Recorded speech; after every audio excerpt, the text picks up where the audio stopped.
अस्सलाम वालेकुम नाज़रीन, प्रोग्राम बिहाइंड द न्यूज़ सां गॾु मां जो मेज़बान मिराज हबीब। वज़ीर आज़म इमरान ख़ान बेतमादी रिथ वारो सॼो मामिलो अदालतुनि में खणी वियो आहे। अदालती फ़ैसिलो इंतहाई अहम हूंदो। अगर तायात नाअहली तरफ़ मामिलो वञे थो त PTI जा बाग़ी मेंबर वोट न कंदा, पर उन सां गॾोगॾु इमरान ख़ान सरप्राइज़ ॾियण जूं ॻाल्हियूं बि हिन वक़्तु करे रहियो आहे। उन सरप्राइज़ बाबति इस्लामाबाद में मुख़्तलिफ़ मामला हिन वक़्तु हली रहिया आहिनि, जंहिंमें नवंबर जी मुक़ररी बाबति बि को ऐलान थी सघे थो। चौधरी निसार पंजाब जे वॾे वज़ीर तौर बि साम्हूं अची सघे थो ऐं मुख़ालिफ़ धुर जे मेंबरनि जूं कुझु वीडियोज़ बि हुकूमत ताईं पहुतियूं आहिनि। सुप्रीम कोर्ट में जेका अॼु अहम ॿुधणी थी आहे, उन में बि इंतहाई अहम रिमार्क्स साम्हूं आया आहिनि। चीफ जस्टिस जी सरबराही में लार्जर बेंच जी सदारती रेफरेंस जेको कुझु ॾींहं अॻु मोकिलियो वियो हो, जंहिंमें ऑब्ज़र्वेशन सुप्रीम कोर्ट खां घुरियूं वयूं हुयूं। उन ते तजवीज़ुनि ते थियल ॿुधणी में सुप्रीम कोर्ट बार JUI ऐं नून लीग पंहिंजूं तजवीज़ूं अदालत में जमा कराए छॾियूं आहिनि। जॾहिं त ॿुधणी दौरान चीफ जस्टिस पंहिंजे रिमार्क्स में इहो वाज़े कयो आहे त आइन जे आर्टिकल 63A में कंहिं बि मेंबर जी नाअहलीअ जो पूरो निज़ाम मौजूदु आहे, पर उते सवाल इहो पैदा थिए थो त मेंबर जी नाअहलीअ जी मुदत केतिरी हूंदी। वधीक रिमार्क्स में चीफ जस्टिस पारां इहो पिणु चयो वियो आहे त 63A मूजिबि मेंबर नाराज़ हुजे बि पार्टीअ सां उनखे बीहणो आहे। संदसि वधीक इहो पिणु चवणो त अहिड़ा मामला रेफरेंस बदिरां पार्लियामेंट में हल थियणु घुरिजनि। उन सां गॾोगॾु चीफ जस्टिस पारां पंहिंजे रिमार्क्स में इहो पिणु चयो वियो आहे त अदम एतमाद में वोट खे शुमारी न करणु मेंबर जी तौहीन आहे। चीफ जस्टिस अटॉर्नी जनरल खां इन बाबति इहो पुछाणो कयो त आइन में फ्लोर क्रॉसिंग बाबति वाज़े तौर ते लिखियलु आहे त असां वटि मामिलो छो खणी आया आहियो, छा अव्हां चाहियो था त मेंबर खे तायात नाअहल कयो वञे। उन ते अटॉर्नी जनरल पारां जवाबु ॾिनो वियो ऐं उन जो इहो चवणो हो त ख़्वाहिश उहा ई आहे त जीअं मुल्क में ख़रीदो फ़रोख़्त बंदि थिए ऐं हमेशह जे लाइ इन निज़ाम खे ख़तमु कयो वञे। उन बाबति सुप्रीम कोर्ट जी राय इंतहाई अहम आहे, जंहिं बाद ॿुधणी सुभाणे 1:30 बजे ताईं मुलतवी कई वई आहे। ऐं ॿिए पासे पीपल्स पार्टी जे वफ़द सां MKM जे वफ़द जी मुलाक़ात थी आहे, जंहिंमें मामलनि ते इतफ़ाक़ पिणु थी चुको आहे। MKM खे पीपल्स पार्टी सिंध में हिसो ॾियणु वञे पई, जंहिंमें सिंध अंदरि MKM खे 40% नौकरियुनि जी कोटा, लोकल गवर्नमेंट ऐं गवर्नरशिप मिलण जा इम्कान वाज़े तौर ते नज़र अचनि पिया, जंहिं बाबति मामला तइ थी चुका आहिनि। ऐं उन में मौलाना फज़लुर रहमान गारंटियर आहे ऐं उन जी बि कुझु ॾींहं पहिरियां ई MKM सां मुलाक़ात थी ऐं हू कराची बहादुराबाद MKM जे वफ़द सां मिलियो हो। वज़ीर आज़म इमरान ख़ान ख़िलाफ़ वोट ॾींदे जेका गारंटी MKM पारां घुरी वई आहे, उन सां सिंध जे अवाम खे बि हिन वक़्तु ख़दशा आहिनि। उन जो इज़हार सिंध जो अवाम बि करे पियो। हिन वक़्तु जॾहिं अगरि फ़ैसिलो अदालतुनि मां अचे थो ऐं तायात नाअहली तरफ़ मामिलो वञे थो, त उन खां पोइ इत्तेहादनि जी अहमियत हिकु भेरो ॿीहर वधी वेंदी ऐं सॼो मामिलो इत्तेहादनि ते अची बीहंदो त उहो कहिड़े पासे वञी सघनि था। पाणनि इन्हनि सभिनी मामलनि जे हवाले सां ॻाल्हाईंदासीं ऐं ख़ासि तौर ते जेका अॼु ॿुधणी थी आहे उन खां शुरूआति कंदासीं। असांखे हिन वक़्तु वीडियो लिंक ज़रिए जॉइन कयो पाकिस्तान तहरीक इंसाफ़ तरफ़ां मौजूदु आहिनि MNA आहिनि लाल माली साहब। लाल साहब वॾी महिरबानी, thank you so much for joining. ऐं पीपल्स पार्टी तरफ़ां मूंखे वीडियो लिंक ते जॉइन कयो आहे सेनेटर डॉक्टर करीम ख्वाजा साहब। डॉक्टर साहब अवां जी वॾी महिरबानी, thank you so much for joining. ऐं मुस्लिम लीग नून तरफ़ां मूंसां गॾु फ़ोन लाइन ते मौजूदु आहिनि एडवोकेट यासीन आज़ाद साहब, पाण सुप्रीम कोर्ट बार एसोसिएशन जा अॻूणा सदर भी रही चुका हैं। यासीन साहब आपका भी बहुत शुक्रिया प्रोग्राम में वक्त देने के लिए। यासीन साहब मैं आपसे शुरुआत करूंगा। ज़ाहिर जो आज हमें एक पूरी सूरत हाल नज़र आई है, जो सुप्रीम कोर्ट में रिमार्क्स चीफ जस्टिस साहब के भी सामने आए और ज़ाहिर अटॉर्नी जनरल साहब ने भी जो अपनी बात रखी है कि कम से कम ये मामला क्लियर होना चाहिए कि कब से नाअहली होगी और उसकी मुद्दत क्या होगी। आप किस तरह से देख रहे हैं? अगर 63A आइन में मौजूद है तो बुनियादी तौर पर उसकी वजह यही है कि फ्लोर क्रॉसिंग को रोकना चाहिए। अब जब चीजें नजर आ रही हैं तो क्या ये इम्कान है कि इस तरह का कोई फैसला आ सके? नहीं, आवाज में सवाल समझ नहीं पाया आपका पूरा। सर आपको आवाज आ रही है मेरी? हाँ अब आ रही है सर। यासीन साहब बताइएगा, जो आज समाअत हुई है सुप्रीम कोर्ट में, ज़ाहिर एक तो जो तासुर आज मिल रहा है कि वोट सबका डलेगा और उसकी गिनती भी होगी, पर नाअहली के हवाले से आज भी अटॉर्नी जनरल साहब ने भी ये कहा है कि कम से कम ये मामला हमेशा के लिए क्लियर होना चाहिए ताकि फ्लोर क्रॉसिंग को रोका जा सके। आप किस तरह से देख रहे हैं? और ज़ाहिर जब आइन में ये आर्टिकल मौजूद है तो फिर इस मामले को हमेशा के लिए रुकना चाहिए। क्या आप समझ रहे हैं कि किस तरह का फैसला मुतवक्के है? देखें, जहाँ तक फैसले का ताल्लुक है कि क्या मुतवक्का है, उसके मुतालिक तो कुछ कहना मुश्किल है। ज़ाहिर है कि मामला सब जुडिस है before the honourable supreme court, और चूंकि ये रेफरेंस जो भेजा गया है वो सदर पाकिस्तान ने भेजा है, उस पर फैसला कोर्ट ने करना है। लेकिन कोर्ट ने जो आज ऑब्जर्वेशन दिया या जो कुछ किया वो बिल्कुल जो आइन का आर्टिकल 63(1)(a) है उसके मुताबिक उन्होंने दिया। और उन्होंने ये साफ कह दिया कि किसी भी पार्लियामेंट के मेंबर को वोट डालने से नहीं रोका जा सकता। वो वोट डालेगा, उसका वोट काउंट भी होगा, और काउंट आने के बाद जब कोई बात हो जाए तो उसके बाद पार्टी एक्ट पे है कि वो अपने मेंबर के खिलाफ क्या कार्रवाई करता है, क्या नहीं कार्रवाई करता। पर मेंबर का अगर कोई पार्टी डिसिप्लिन से हटकर वोट देता है तो उसके बाद पार्टी हेड उसका नाम जो है ना रिकमेंड करेगा कि भाई इसने फ्लोर क्रॉसिंग की, पार्टी डायरेक्शन को फॉलो नहीं किया। तो ऐसी सूरत में क्या होगा कि वो मामला वो स्पीकर को भेजेगा, speaker as a post office काम करेगा और वो मामला इलेक्शन कमीशन ऑफ पाकिस्तान को भेज देगा। इलेक्शन कमीशन ऑफ पाकिस्तान 1 महीने के अंदर अंदर उस प्रोसीडिंग को कंप्लीट करके जो भी है वो ऑर्डर करेगा। तो ये तो सूरत हाल अपनी जगह पे बिल्कुल वाज़ेह है कि किसी भी आदमी को रोका नहीं जा सकता। अब सवाल यहाँ ये पैदा होता है कि आप ये कहते हैं कि जो पार्टी के टिकट से इलेक्शन लड़ा है और इलेक्शन लड़ के सामने आया है, तो यहाँ सवाल ये पैदा होता है कि बहुत सारे ऐसे लोग भी हैं जो आज़ादाना तौर पे इलेक्शन जीते हैं और फिर जाजू में भर भर के लाए गए हैं और उन्होंने फिर पीटीआई को ज्वाइन किया। तो वो तो पीटीआई के प्लेटफॉर्म से तो इलेक्शन लड़े ही नहीं, वो आज़ाद उम्मीदवार की हैसियत से इलेक्शन लड़े हैं और उनका वोट, पीटीआई का वोट तो तस्वर नहीं किया जाएगा, क्योंकि जीतने के बाद इस तरह बासित साहब ने कहा कि उन्होंने पीटीआई के आदमी को शिकस्त देने के बाद वो इलेक्शन जीते हैं। तो उनके लिए सवाल यह पैदा हो जाएगा कि वो जो सूरत हाल है वो क्या करेंगे कि उसके बाद वो ये देखेंगे कि फ्लोर क्रॉसिंग हुई या नहीं हुई। अब जो सूरत हाल है इस वक्त बन रही है, जो सामने सूरत हाल आ रही है वो ये है कि गेम जो है ना हुकूमत के हाथों से निकल चुका। मेरे नजदीक पार्लियामेंट की ये जिम्मेदारी है कि वो पार्लियामेंट के अंदर मामला को बैठ के तय करें, वोट ऑफ नो कॉन्फिडेंस को फेस करें। जहाँ तक जलसे जुलूसों का ताल्लुक है, मेरी समझ में नहीं आता कि अपोजिशन तो चलो जलसे जुलूस करती है, एहतजाज करती है, हुकूमत किसके खिलाफ एहतजाज कर रही है ये मेरी समझ में नहीं आ रहा। ये मेरी समझ में नहीं आया कि हुकूमत किसके खिलाफ एहतजाज कर रही है। तो इन हालात में आपको खुद ये वर्क करना पड़ेगा, देखना पड़ेगा। ज़ाहिर वो हुकूमत कह रही कि हम भी पब्लिक पावर शो करेंगे। बिल्कुल लाल साहब अवां ॿुधाए जो यासीन साहब ॿुधायो जीअं अॼु जेके सुप्रीम कोर्ट में रिमार्क्स साम्हूं आया आहिनि उनमें इहा शइ त घटि में घटि वाज़े थी चुकी आहे त वोट दाख़िल थींदो ऐं ज़ाहिर आहे उनखे ॻणियो बि वेंदो, इहो आईनी हक़ आहे उन वोटर जो। जेसि ताईं मामिलो आहे ताहयात नाअहली बाबति उन जे लाइ फ़ैसिलो अचिणो आहे। इन सां बि अगरि सूरत हाल पैदा थिए थी त इहा शइ वाज़े थिए थी त हुकूमत अक्सरियत विञाए चुकी आहे, जेतिरा नंबर्स हिन वक़्तु अपोज़िशन पारां ॾेखारिया विया आहिनि। महराज अगर तव्हां इजाज़त ॾियो यासीन साहब जेकॾहिं लाइन ते आहे त मां उर्दू में रिप्लाई करणु चाहींदुमि। जी देखें, ये एक तो अपोजिशन का बुनियादी हक था कि वो अपना अदम एतमाद की तहरीक पेश करे और उन्होंने पेश की है और अभी तक हम समझते हैं कि कोई फैसला नहीं हुआ है।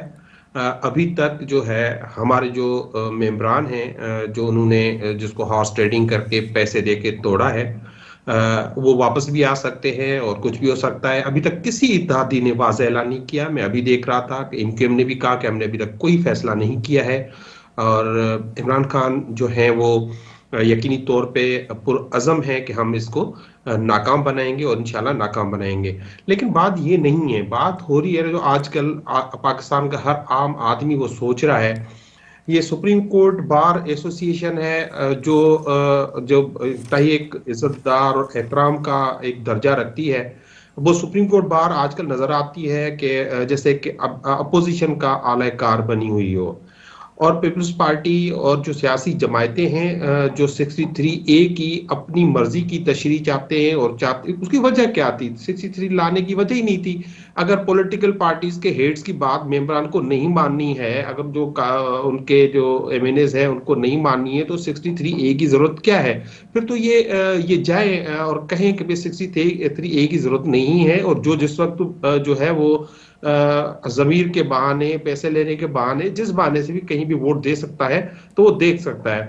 आपको याद होगा, मैं आज ही देख रहा था, मैंने भी इसको ट्वीट भी किया है, रजा रबानी साहब जो आज भी वहां पहुंचे हुए थे और अपनी मर्जी की तशरीह चाह रहे थे, वो शायद ये भूल गए जब फौजी कोर्टों का उन्होंने वोट दिया था सेनेट में, तब रोते हुए कहा था कि ये वोट जो है पार्टी की अमानत है, मेरी अमानत नहीं है, और इसलिए मैंने वोट दे दिया और जमीर के खिलाफ मैंने वोट दिया है। तो ये भी उन्होंने भी तय किया था कि जो वोट जो है वो पार्टी का वोट होता है, वो कलेक्टिव वोट होता है। अब आते हैं इस पे कि आज जो कार्रवाई हुई है सुप्रीम कोर्ट में, देखें ये तो कार्रवाई अभी चलनी है, ना सिर्फ चीफ जस्टिस के वो आए हैं, लेकिन उससे पहले उसी आज ही जस्टिस मुनीब रहमान ऑनरेबल जज हैं, उनके भी जो कमेंट्स जो मैंने देखे थे वो ये कह रहे थे कि पार्टी लाइन पे ही वोट करना होता है, एंड दैट्स इट।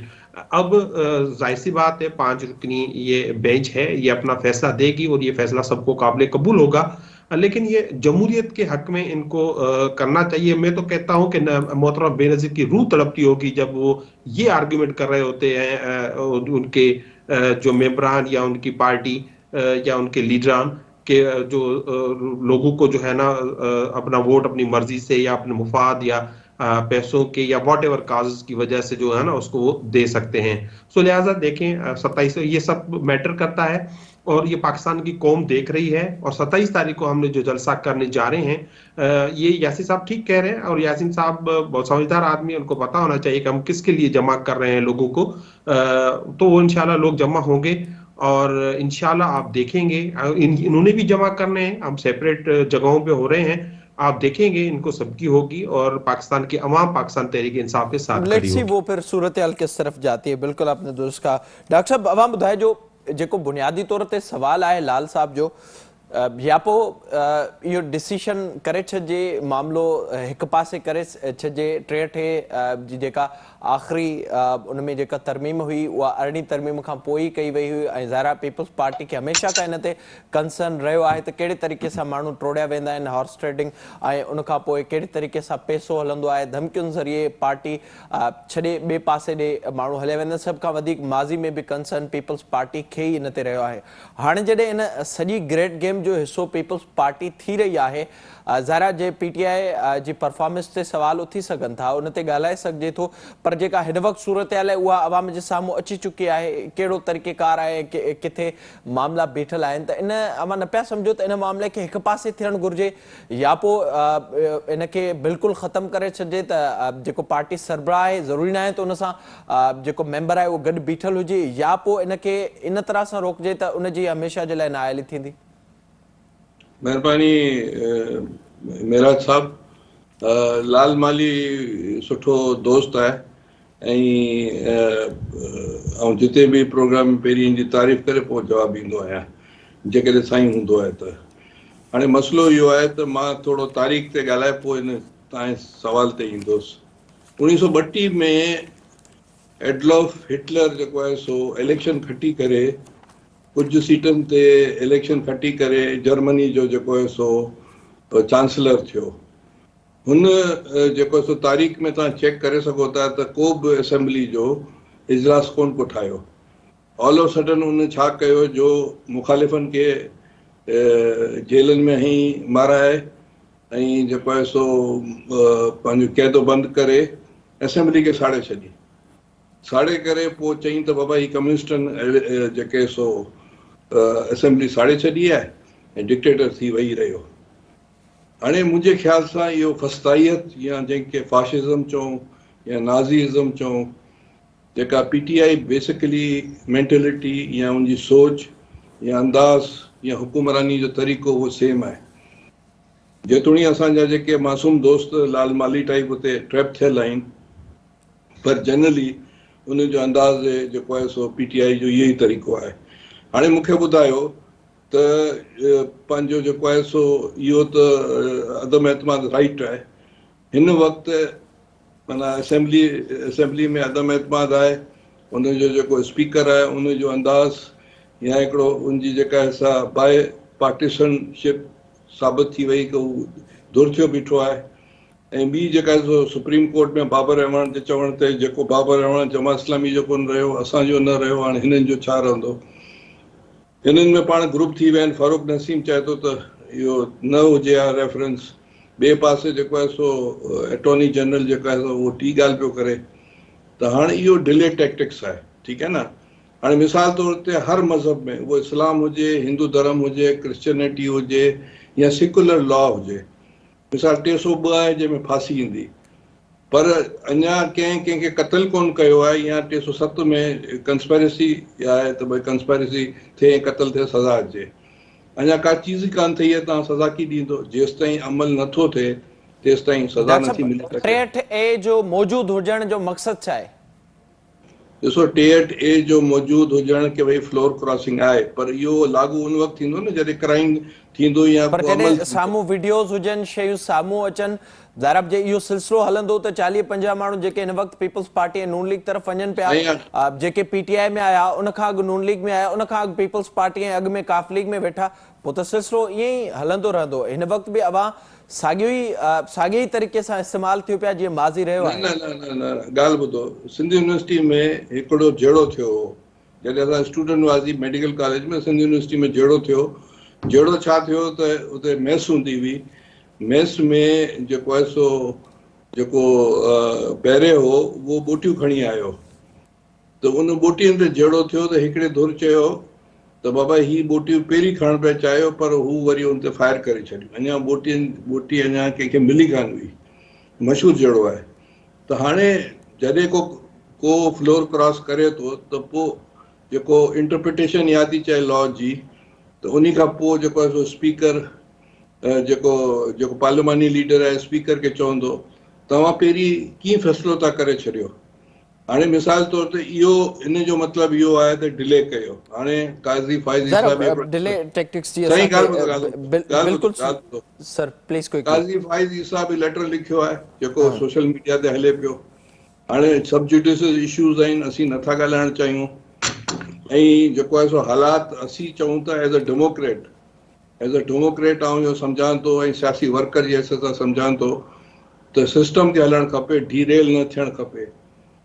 ख़ुदा न ख़ासा पाकिस्तान में जेको आहे सो फॉक्सिस ऐं फॉक्सिस न अची वञनि, फॉक्सिस ऐं वुल्फ्स अची न वञनि पाकिस्तान में, जेका PTI चाहे थी, जेको इमरान खान चाहे थो। सो हाणे जेको सिस्टम आहे उन सिस्टम खे हिननि डिले कयो आहे। जेको कुझु सोशल मीडिया बिल्कुलु अवां दुरुस्त पिया चओ, उहा सूरत हाल असांखे नज़र अचे पई डिले करण बाबति, पर उन ते ज़ाहिर PTI पंहिंजो अलॻि सां मौक़िफ़ रखे पई। पाण ते वधीक ॻाल्हाईंदासीं, हिते वक़्तु हिकु नंढे ब्रेक जो, असां सां गॾु रहिजो।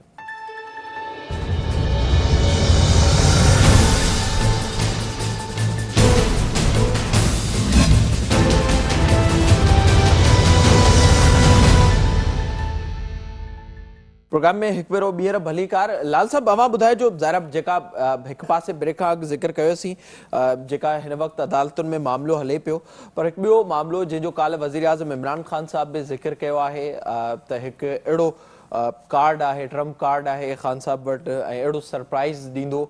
उहो सरप्राइज़ कहिड़ो थी सघे थो? हिन वक़्तु ज़िक्र हले पियो नवंबर जी मुक़ररी बाबति बि, हिन वक़्तु चौधरी निसार जी शमूलियत जो बि ज़िक्र हले पियो, पर जे ॿिए पासे खां सूरत हाल ॾिसूं, जे फ़ैसिलो अची बि वञे थो ऐं इत्तेहादी अपोज़िशन सां गॾु बीहनि था, पोइ त PTI ज़ाहिर ख़ान साहब पंहिंजी अक्सरियत विञाए वेंदो। ॾिसो, पहिरीं डॉक्टर साहब हिते मुंहिंजा वॾा बहन ऐं एतिराम आहे, जेको मिसाल ॾिनो त खून थी वञे त उन खां पोइ कोई उनखे सज़ा ईंदी या फ़ैसिलो थींदो, पर आउं सम्झां थो त हीउ बिल्कुलु सही चवनि पिया, जमहूरियत जो खून थियणु वञे पियो, ऐं चवनि था त जमहूरियत जो खून थी वञे ऐं उन खां पोइ फ़ैसिलो थिए। जेकॾहिं को खून थींदो हुजे थो त यकीनी तौर ते इहो इख़लाक़ी जवाज़ हुजे थो उन खून थियण खां रोकिजे। त आउं बिल्कुलु एग्री कयां थो, थी चाहिनि था त जमहूरियत खे नुक़सानु थिए ऐं उन खां पोइ को एक्शन थिए त ख़ैर उन्हनि जी मर्ज़ी आहे, हिन जो पंहिंजी हिकिड़ी पंहिंजो व्यू पॉइंट ऑफ व्यू आहे। जेसि ताईं तव्हां ॻाल्हि कयो पिया त ट्रम्प कार्ड, यकीनी तौर ते इमरान ख़ान वटि को ट्रम्प कार्ड आहे, उहो असांखे बार बार ॿुधाए थो पियो, ऐं मीडिया ते बि हुन ॿुधायो आहे, तक़रीर में बि हुन ॿुधायो आहे। ऐं ज़ाहिर सी ॻाल्हि आहे त कुझु शयूं अहिड़ियूं आहिनि जे क्लोज़ टू चेस्ट आहिनि ऐं उहे पब्लिक न आहिनि, वक़्त ते साबित थींदियूं। न रुॻो उन चयो त हिकिड़ो ॾींहुं पहिरीं हू चयो ॿुधायो आहे त उन ॾींहुं बि इहो शो करे सघां थो। यकीनी तौर ते मौजूदा वक़्त में अञा ताईं हू प्राइम मिनिस्टर आहे, उन वटि खेॾण लाइ तमामु घणा कार्ड हूंदा आहिनि हुकूमत में, पर यकीनी तौर ते हिकिड़ी ॻाल्हि यकीनी आहे त को बि गैर क़ानूनी, को बि गैर आइनी, को बि गैर इख़लाक़ी कम न थींदो। उन्हनि असांजी पार्टी इहो ॿुधाए चुकी आहे त हीउ रुॻो सिंध गवर्नमेंट आहे जेको ख़रीदारी करे पई MNAs जी, पर जेकॾहिं असां वटि फेडरल गवर्नमेंट बि आहे, असां वटि पंजाब गवर्नमेंट बि आहे, असां वटि KPK गवर्नमेंट बि आहे, जेकॾहिं असीं बि ख़रीदारी करणु चाहियूं हा ऐं इनखे गैर जमहूरी तरीक़े खां मुंहुं ॾियणु चाहियूं हा त असीं बि केतिरी MNA ख़रीद करे सघियासीं पिया। 10 अरब 15 अरब रुपया हुकूमत लाइ कोई वॾो मसइलो न हूंदो आहे ख़र्च करणु। त उहो जेको बि कार्ड आहे इनशाला तव्हां ॾिसंदव त उहो कमिंग डेज़ में हिकिड़ो त कार्ड 27 तारीख़ तव्हां ॾिसंदव जेको अवाम जो कार्ड हूंदो ऐं उन ते इहो पाकिस्तान जी तारीख़ जो वॾे में वॾो जलसो हूंदो। ऐं जेको अपोज़िशन जी जेका नैरेटिव हुयो त पाकिस्तान तहरीक इंसाफ़ पंहिंजो बेस विञाए बीठी आहे या पंहिंजो जेका सपोर्ट विञाए वेठी आहे, उहो उनखे हिकिड़ो करारो जवाब हूंदो त ॾिसो त अञा इमरान ख़ान जो उहो बेस मौजूदु आहे ऐं इमरान ख़ान ओतिरो ई पॉपुलर लीडर मौजूदु आहे। ऐं उन खां पोइ जेको डेट हूंदी, हाणे डेट हाणे सुभाणे क़ौमी असेंबली जो इजलास थी रहियो आहे, उन खां पोइ सुभाणे इहा नो कॉन्फिडेंस जी मोशन मूव न थींदी ऐं सुभाणे जेको इख्तियार आहे पंहिंजो स्पीकर साहब जो, उहो 3 खां 7 ॾींहं या 8 ॾींहं ताईं उहो हिकु ब्रेक करे सघे थो ऐं उन खां पोइ 7 ॾींहंनि में यानी कि अप्रैल जे फर्स्ट वीक में इहो नो कॉन्फिडेंस मोशन पेश थींदी।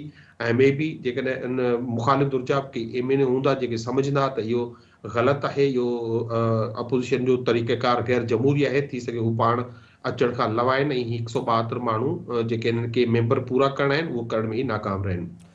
यासीन साहब, आप इस पर अपनी राय दीजिएगा। ज़ाहिर है जो इस वक्त हम एक जानिब सूरत हाल देख रहे हैं, हुकूमत पर आप लोग हमेशा से बात करते हैं और ज़ाहिर है उस पर अपोजिशन के हमने देखा 3.5 से 4 साल किस तरह से गुजर गए, पर अब जो मामला इस वक्त सामने आ रहा है, क्या आप समझते हैं कि ये सब कुछ अब सिर्फ इक़्तिदार के लिए इसलिए हो रहा है क्योंकि ज़ाहिर आगे के लिए आप लोगों को अब चाहिए इक़्तिदार और उसके लिए कोशिशें हो रही हैं, या फिर वाकई PTI को हटाने से सारे मसाइल हल हो जाएंगे और बिलावल साहब ने जैसे सिलेक्टेड का लक़ब दिया था खान साहब को, या फिर आप जो वोट को इज्जत देने निकले थे वो सब मामलात हल हो जाएंगे अगर खान साहब निकल गए तो?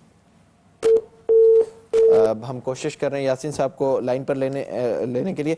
डॉक्टर साहब, अवां ॿुधाए जो सेम जेका सूरत हाल हिन वक्त असांखे नज़र अचे पई, जंहिंमां अॻु ज़िक्र कयो साॻिया ई माण्हू आहिनि ऐं मुख़्तलिफ़ वक़्तनि में उहे पार्टियूं बदिलाईंदे नज़र अचनि था। नून लीग हिन वक़्तु कोशिश करे पई त को इतिहाद ज़रिए अॻिते वधी सूरत हाल थिए। छा न पिया सम्झो जॾहिं बि अहिड़ी सूरत हाल पैदा थींदी आहे जीअं माज़ी में अपोज़िशन कंप्रोमाइज़ कया आहिनि, हिन वक़्तु बि साॻी सूरत हाल आहे ऐं साॻे तरीक़े सां रिपीट करे कंप्रोमाइज़ करणु वञो पियूं सभु पार्टियूं? ॾिसो, ॻाल्हि ॿुधो, पार्टियूं चेंज करणु बदकिस्मती आहे बरे सगीर जी, ख़ुसूसन असां वटि ऐं ख़ुसूसन पंजाब में यूनियनिस्ट पार्टी मुस्लिम लीग में हली वई हुई ऐं उन जेके सो हालांकि यूनियनिस्ट पार्टी में मुसलमान बि हुआ, पंजाबी ऐं मुसलमान हिंदू बि हुआ, सॉरी पंजाबी हिंदू बि हुआ ऐं पंजाबी सिख बि हुआ, तमामु सेक्युलर पार्टी हुई। पोइ रातो राति टुटी पई ऐं पंजाब ॿिनि हिसनि में थी वियो, 56% असांखे मिलियो, 44% इंडिया खे मिलियो। हिते बि असां वटि बि इहे बदकिस्मती रहियूं आहिनि। जेके NWFP उन वक़्त में रेड शर्ट्स जी मेजॉरिटी हुई, रातो राति अब्दुल कयूम खान अची वियो मुस्लिम लीगी ऐं अलाए छा न थियो। त मतिलबु चवण जो आहे इहो हाणे जी कान्हे, इहा बदकिस्मती 47 खां पाकिस्तान में हलंदी अचे, हिंदुस्तान में इहा चीज़ ऐं साॻी तरीक़े सां सियासी पार्टियूं कंप्रोमाइज़ बि कनि थियूं। साईं ॾिसो, पार्टियूं जॾहिं मज़बूत हूंदियूं आहिनि तॾहिं कॉम्प्रोमाइज़ कोन थींदियूं आहिनि। मां एज़ अ सियासी मज़बूत न हुजण जे करे अवां चओ पिया अहिड़ी सूरत हाल पैदा थिए पई। ॻाल्हि ॿुधो, माण्हू ॾिसो ही प्रोग्राम में आम माण्हू खे ख़बर बि पए ही छा रीज़न्स आहिनि। जॾहिं पॉलिटिकल पार्टीज़ जेके बि आहिनि अलिफ खां वठी ज़ेड ताईं पाकिस्तान में कमज़ोर आहिनि ऐं उते इहे हालत थींदी। भुट्टो साहब जहिड़ो ताक़तवर माण्हू हो ऐं जेको आहे सो असां हुनखे बचाए कोन सघियासीं, माना पार्टी में दम कोन हो न। अहिड़े नमूने नवाज़ शरीफ़ जेको या बेनज़ीर शहीद हुई, या जेको सो ही त फासिस्ट पार्टी आहे, ही त अननेचुरल पार्टी आहे, रातो राति ठही आहे, रातो राति ख़तमु थी वेंदी। पर चवण जो मतिलबु इहो आहे त बदकिस्मती आहे, हिते उभरणु कोन था ॾियनि पार्टीज़ खे, ऐं जंहिंजे करे इहे डिफेक्ट्स इहे चीज़ूं थियनि पियूं, रातो राति इहे चीज़ूं थियनि पियूं। मां एज़ अ सियासी वर्कर सम्झां थो जेसि ताईं पॉलिटिकल पार्टीज़ अलिफ खां वठी ज़ेड ताईं मज़बूत कोन थींदी तेसि ताईं इहे चीज़ूं थींदियूं पियूं। ज़रा वो जेका उनके आर्गुमेंट्स में बिल्कुल कुछ अवां भी दुरुस्त था अचो जेका सूरत हाल इन वक्त नजर अचे पे। यासीन साहब आप बताइएगा जो सूरत हाल हमें इस वक्त सियासी तौर पर नजर आ रही है, ज़ाहिर पीटीआई की परफॉर्मेंस पर तो आप लोग तबसरा करते हैं, और इस वक्त अगर देखा जाए नवाज शरीफ साहब 2018 के इलेक्शन बहुत में मजे में आ उन्होंने रही है। जो नारा दिया था वोट को इज्जत देने का, या फिर जो सूरत हाल हमने देखी, अब कल शहबाज शरीफ साहब ये बता रहे थे कि जनरल बाजवा की इज्जत करते हैं नवाज शरीफ साहब, फिर उसी जानिब इस वक्त जा रही है नून लीग भी। तो आपको क्या लग रहा है, क्या वजह है कि हमेशा इक्तदार के लिए सियासी पार्टियां इस मुल्क में कंप्रोमाइजेस करती हैं? जी, पहली बात यह है कि हमारी जमात वो जमात है जो हर एक की रिस्पेक्ट करती है। मुझे तो हुकूमत की तरह किसी को गालियां नहीं देती, गलत अल्फाज इस्तेमाल नहीं करती। तो जहाँ तक इन चीजों का ताल्लुक है वो अपनी जगह पे है। अब रह गया मामला ये कि हमारी पार्टियां वोट के इज्जत की बात करती थी, वो एक अलग बात है। हमने जो भी स्टेप उठाया वो दस्तूर के मुताबिक उठाया, और दस्तूर हमें इस बात की इजाजत देता है कि पार्लियामेंट के अंदर रहकर लीडर ऑफ हाउस के खिलाफ अगर वो अपने पार्लियामेंट की मेंबरों की अक्सरियत को बैठता है तो आप वोट ऑफ नो कॉन्फिडेंस कर सकते हैं, या तो प्राइम मिनिस्टर को कहा जा सकता है कि वो आके एतमाद का वोट ले, या फिर पार्लियामेंट जो vote of no confidence move करती है उसको कामयाब करने की जिम्मेदारी फिर अपोजिशन की हो जाती है, हुकूमत की नहीं हो जाती।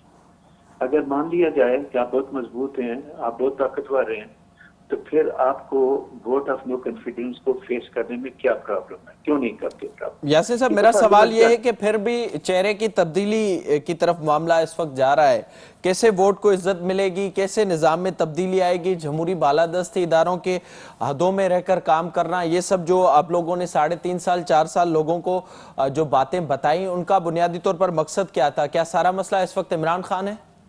नहीं, देखें, पहले आपको पता है कि इससे पहले भी पीपल पार्टी की हुकूमत में वज़ीर आज़म ने अपनी मदद पूरी नहीं की, लेकिन पार्लियामेंट ने अपनी मदद पूरी की, राइट?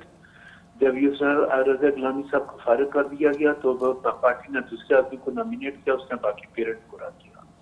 इसी तरह जब नवाज शरीफ साहब को निकाला गया तो खाकान अब्बासी आया और उसने अपनी मदद पूरी की। आपकी पीटीआई का प्रॉब्लम यह है कि आप अपने अलावा किसी पे एतमाद ही नहीं करते।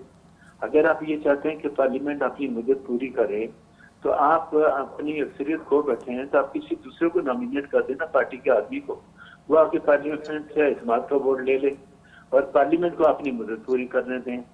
तो यहाँ बात यह है कि आप तो ये कहते हैं कि मेरे अलावा पीटीआई के अंदर कोई बंदा ही नहीं है जिसको मदद पूरी करने का मौका मिले। सपोज कल अगर वोट ऑफ नो कॉन्फिडेंस की मूव जो कामयाब हो जाती है और प्राइम मिनिस्टर पाकिस्तान को रिमूव कर दिया जाता है वोट ऑफ नो कॉन्फिडेंस से, तो मेरे ख्याल में बोर्ड पे जब ये लिखा जाता है ना प्राइम मिनिस्टर के remove by vote of no confidence, तो पॉलिटिकली वो एक दाग हो जाता है उस जमात के ऊपर। अब सपोज कल अगर नो कॉन्फिडेंस हो जाता है और इसके बावजूद पीटीआई को ये कहा गया कि वो आए किसी और का नाम देके, अक्सरियत अगर उसके पास है तो अक्सरियत में आके अपनी मदद पूरी कर ले। हम भी अपनी मदद पूरी करने की बात नहीं कर रहे। मुमकिन हालात ऐसे हो जाएं अगर opposition vote of no confidence में कामयाब हो जाती है तो मुमकिन है कि टोटल 4-5 महीने का खेल हो, उसके बाद हम फ्रेश इलेक्शन की तरफ चले जाएं। ज्यादा इम्कान फ्रेश इलेक्शन के हैं। हम तो नहीं चाहते कि भाई ये मामला हो। हम कहते हैं दोबारा आवाम के पास चले जाएं, पाकिस्तान के 22 करोड़ आवाम को फैसला करने दें और जिसको इलेक्ट करके दोबारा पार्लियामेंट में बैठिए वो आके मामला चलाए।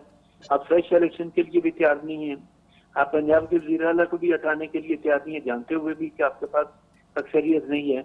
अब जो सूरत इस वक्त है उससे साफ ये लगता है कि प्राइम मिनिस्टर पाकिस्तान के पास जो 8-10 वोटों की अक्सरियत थी वो अब नहीं है। अब जब नहीं है तो तभी आपने 27 मार्च के जलसे का ऐलान कर दिया और आप वो तो उस दिन मालूम होगा जब वोटिंग होगी। लाल साहब, अवां ॿुधाए जो जेका हिन वक्त बार बार अपोजिशन इहा ॻाल्हि बि करे पई त इमरान खान खां सवाइ ॿियो माण्हू साम्हूं आयो ऐं पार्लियामेंट पंहिंजी मुदत पूरी करे। अब छो इन ज़िद ते ख़ान साहब बीठल आहे त पीटीआई जो बुनियाद भी हुआ है, पीटीआई जो फेस भी हुआ है ऐं हुन खां सवाइ पार्लियामेंट भी न हली सघंदी? महाराज ॾिसो, इहो त मरहलो हींअर न आहे न त हींअर छा लाइ हू हींअर प्राइम मिनिस्टर आहे, हींअर ज़िम्मेवारी मुख़ालिफ़ धुर जी आहे। त हू पंहिंजा 172 मेंबर पार्लियामेंट में वठी अचनि ऐं अची अदम एतमाद खे कामयाबु कनि। पोइ इहो ज़ाहिरी ॻाल्हि आहे, जेकॾहिं अदम एतमाद कामयाबु थिए थी त को ओॾी महिल ई को किसो ख़तमु कोन थो थी वञे। उन खां पोइ हुननि खे वरी इलेक्ट बि थियणो आहे, हुननि खे पंहिंजी एक्सियत बि शो करणी आहे, अपोज़िशन खे पंहिंजो प्राइम मिनिस्टर बि चूंडणो आहे। उहो हिकिड़ो मरहलो आहे, तॾहिं ईंदो। ऐं मूं नथो सम्झां त जेको तशरी यासीन साहब करे थो पियो त पोइ वोट ऑफ नो कॉन्फिडेंस जे थ्रू को रिमूव थींदो त उन ते को वॾो को मसइलो थी वेंदो। उहो हिकिड़ो आइनी शिक आहे, ऐं जेकॾहिं आइन जे तहत कुझु थिए थो त उनखे इन नमूने इंटरप्रेट न करणु खपे।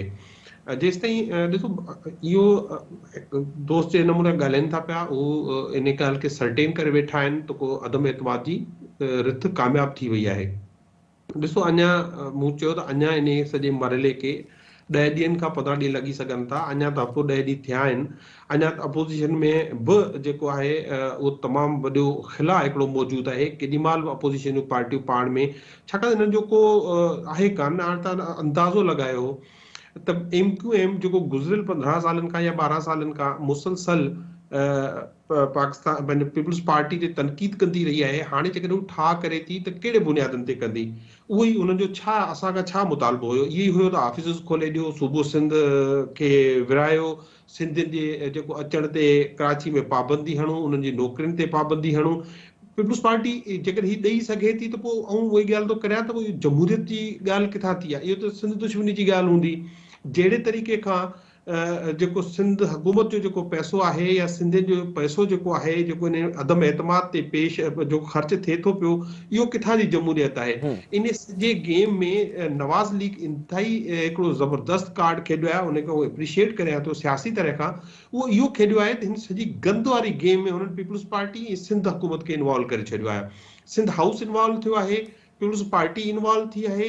सॼो हीअ सॼी जेका गेम आहे इहो माण्हुनि खे ख़रीद करण जी, पैसा विराइण जी, इन में सॼो सिंध जेको सिंध जी हिकिड़ी तारीख़ रही आहे, उहो जमहूरी माण्हू आहिनि, सिंध जा माण्हू सूफ़ी माण्हू आहिनि, सूफ़ियनि जी धरती आहे। उन जो सॼो हिननि जेको पूरी दुनिया में जेको हिन वक़्तु मैसेज वञे पियो, उहो रुॻो हिननि जी जेका इहा पर्ची वारी जेका हिन जी लीडरशिप आहे, जेका पर्ची ते चेयरमैन थियल आहे, उन लाइ इहो वञे थो पियो त सिंध जा माण्हू करप्शन में वॾे पैमाने ते इन्वॉल्व आहिनि, जेको इंतहाई वॾी ज़्यादती कई आहे हिननि सिंध सां। डॉक्टर साहब, लाल साहब जेके ज़ाहिर सवाल उथारिया आहिनि, सिंध जो माण्हू बि हिन वक़्तु पुछे पियो, MQM खे अगरि 40% नौकरियुनि में कोटा ॾिनो वेंदी ऐं लोकल गवर्नमेंट में हुननि जो वज़ीर ईंदो ऐं गवर्नरशिप ज़ाहिर अॻु में बि हुननि वटि रही आहे, वॾो हिसो सिंध हुकूमत में MQM खे ॾियणु पीपल्स पार्टी वञे पई सिर्फ़ु हुन बुनियाद ते त इमरान ख़ान खे हटाइणो आहे, हुन में वोट ॾियो अवां। इहे त ज़ाहिर सूबे जे अवाम सां त ज़्यादती थिए पई। ॾिसो अञा छा छा डिसीशन थिया आहिनि, इहे स्पेकुलेशन आहिनि। इहे सभु मीडिया ते, सोशल मीडिया ते अचे पियो त ही फ़ैसिला थिया आहिनि ऐं ही फ़ैसिला थी विया आहिनि, हाणे ही थियण वारो आहे।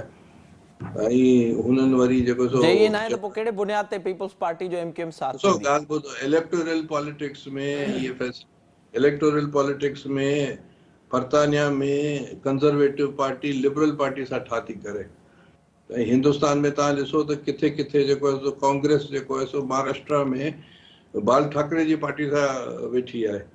त इहो इलेक्टोरल पॉलिटिक्स को उहो जेको आहे उहो पॉलिटिक्स कोन्हे जेको आहे सो ही थिए या ही न थिए। इन्हनि में इहे चीज़ूं थींदियूं आहिनि ऐं पोइ भले हुन ते अवाम ते शयूं असरअंदाज़ थियनि ऐं उन्हनि जे ख़िलाफ़ फ़ैसिला हुजनि। ॻाल्हि ॿुधो, सिंध जी जेको आहे सो इंटीग्रिटी जे ख़िलाफ़ असीं कोन आहियूं ऐं सिंधी माण्हुनि जे जेके मफ़ाद जो असां सौदो कोन कंदासीं। अञा ताईं असां MQM सां ठाह बि कयो आहे मुख़्तलिफ़ वक़्तनि में 88 खां वठी करे ऑनवर्ड्स, ऐं ठाह टुटी बि पिया आहिनि, पर माण्हू त असांखे वोट ॾियनि पिया न। त माण्हुनि ते एतमाद, माण्हू त सिंध जी पीपल्स पार्टी ते एतमाद करे थी, त जॾहिं एतमाद ख़तमु थींदो असीं हारिजी वेंदासीं, जीअं जहिड़े नमूने ॿियूं पार्टी हारिजी थियूं वञनि।